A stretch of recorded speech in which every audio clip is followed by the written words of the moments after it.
તો સુરેન્દ્રનગર જમીનના એને કૌભાંડ પૂર્વ કલેક્ટરની ધરપકડ કરવામાં આવી છે। આ કૌભાંડમાં પૂર્વ કલેક્ટર કે જેઓની ધરપકડ કરવામાં આવી છે। સૂત્ર પાસેથી આ માહિતી સામે આવી રહી છે।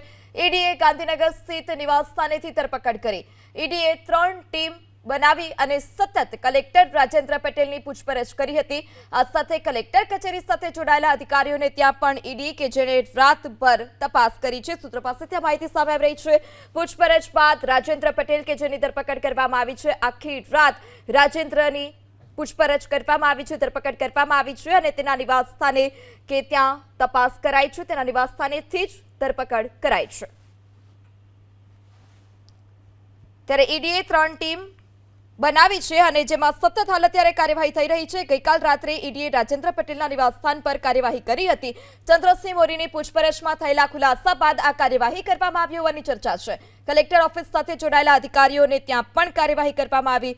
કલેક્ટરની હાલ અત્યારે પૂછપરછ ચાલી રહી હોવાની પણ જે માહિતી છે તે સામે આવી રહી છે। ગાંધીનગર સ્થિત નિવાસસ્થાનેથી ઈડીની ટીમે પૂછપરછ કરી। ગમે તે ઘડીએ રાજેન્દ્ર પટેલની જે સત્તાવાર જાહેરાત કરવામાં આવશે કે તેની ધરપકડ થઈ ચૂકી છે। હાલ અત્યારે આ સૂત્રો પાસેથી માહિતી સામે આવી રહી છે કે રાજેન્દ્ર પટેલ કે જે પૂર્વ કલેક્ટર છે તેની ધરપકડ થઈ છે। સત્તાવાર જાહેરાત થોડી જ વારમાં કરવામાં આવશે।